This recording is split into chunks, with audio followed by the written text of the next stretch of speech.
Hello दोस्तों, नमस्कार। स्वागत है आप सभी का एजुकेशन मंत्रा में। दोस्तों, 1 लाख पदों पर बड़ी भर्ती। जी हाँ दोस्तों, सुनकर आपको अजीबो गरीब लग रहा होगा कि अचानक से इतनी बड़ी वैकेंसी कैसे होने जा रही है।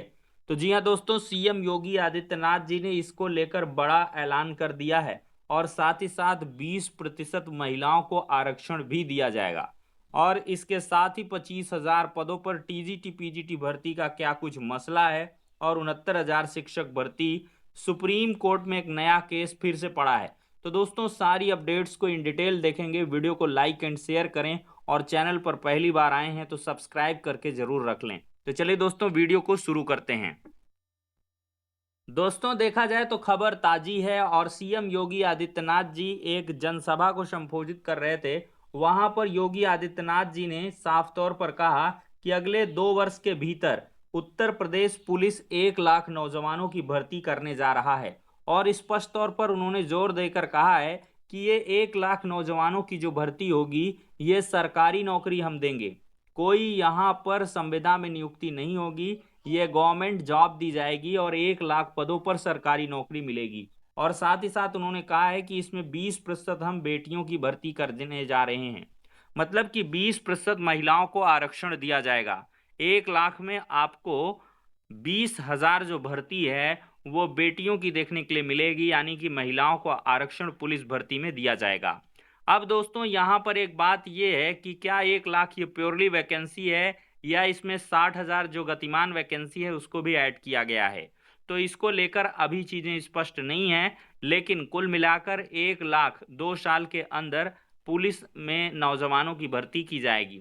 और मेरा जहां तक मानना है कि 60,000 ये वैकेंसी और 40,000 और अतिरिक्त आएगी वैकेंसी, दोनों को मिलाकर के 2 साल के भीतर आपको 1 लाख की वैकेंसी जो है पूरी कर दी जाएगी। तो दोस्तों, ये हो गई एक बड़ी अपडेट जो पुलिस भर्ती की तैयारी कर रहे हैं युवा। तो मतलब समझिए कि जो अभी एग्जाम हुआ है हाल में पुलिस का, तो इसमें आपको बहुत जल्द सिलेक्शन मिलेगा। ये भर्ती प्रक्रिया को पारदर्शिता के साथ संपादित करने संबंधी सीएम योगी आदित्यनाथ जी के स्टेटमेंट आज भी देखने के लिए मिले हैं। उन्होंने कहा है कि हम पारदर्शिता के साथ इस प्रकार से भर्ती कर रहे हैं कि कोई परिंदा भी पर नहीं मार सकता है। और साथ ही साथ उन्होंने ये भी कहा है कि हम आगे 1 लाख पदों पर नौजवानों की भर्ती करने जा रहे हैं। इस प्रकार की चीजें निकल के आई हैं और यहाँ पर सीएम योगी आदित्यनाथ जी के ट्विटर हैंडल से भी आप जो ऑफिशियल तरीके से देख सकते हैं। तो एक बड़ी खुशखबरी है दोस्तों। लगातार लोकसभा चुनाव के रिजल्ट आने के बाद से जो भर्तियों के संबंध में काम है वो तेजी के साथ आगे बढ़ रहा है और लगातार वैकेंसी आपको विभिन्न विभागों में देखने के लिए मिल रही हैं।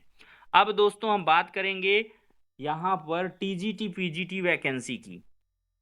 तो दोस्तों, देख रहे हैं प्रदेश भर के एडेड कॉलेजों में शिक्षकों के खाली पदों की भेजी गई सूचना। टीजीटी पीजीटी के 25,000 से ज्यादा पद खाली हैं। तो सूरत हालात उत्तर प्रदेश का है कि प्रदेश के 4,512 सहायता प्राप्त माध्यमिक विद्यालयों में शिक्षकों के 25,000 से अधिक पद खाली हैं।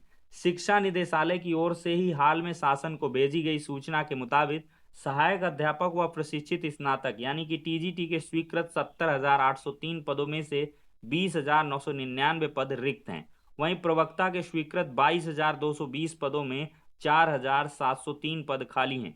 इनकर क्रमशः 49,804 और 17,517 शिक्षक अध्यापनरत हैं। तो प्रधानाचार्य या प्रधानाध्यापकों के 4,512 पदों में से महज 1,679 पद भरे गए हैं और आधे से अधिक पद यानी कि 2,833 पद खाली हैं। इन रिक्त पदों पर भर्ती तो दूर, 2 साल पहले विज्ञापित टीजीटी पीजीटी के 4,163 पदों पर चयन के लिए लिखित परीक्षा की तिथि तक घोषित नहीं हुई है।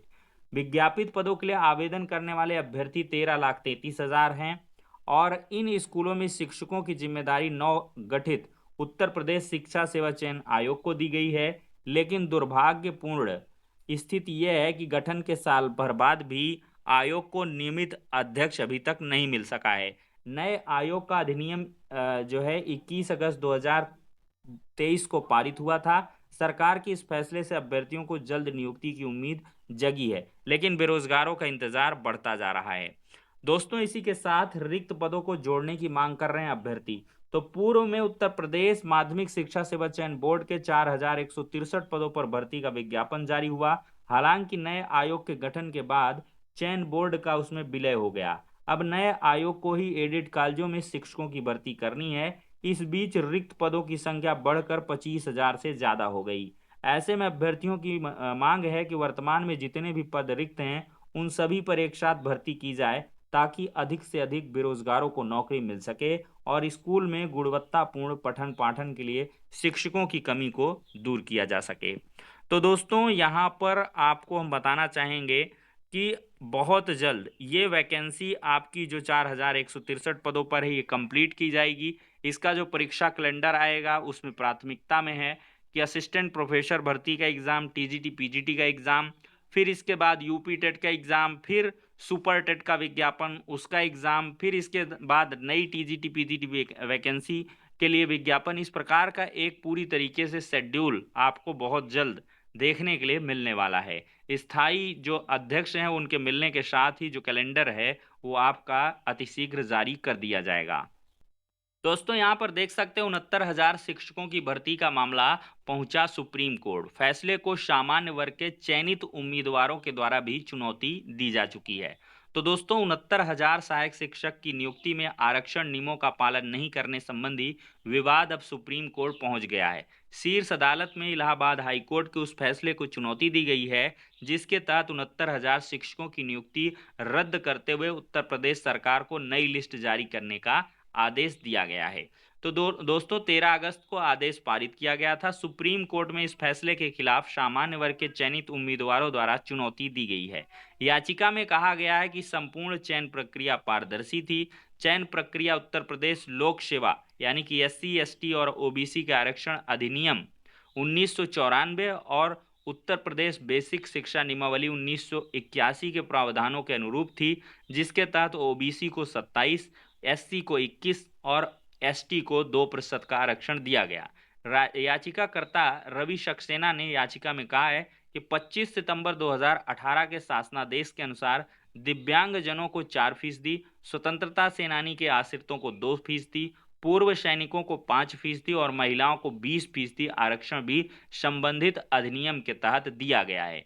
ऐसी स्थिति में सरकार द्वारा जारी मेरिट लिस्ट दोबारा तैयार करने की कोई जरूरत नहीं है। तो दोस्तों अब देखते हैं ये मामला सुप्रीम कोर्ट नए तरीके से सुनेगी और इसमें क्या कुछ फैसला आएगा।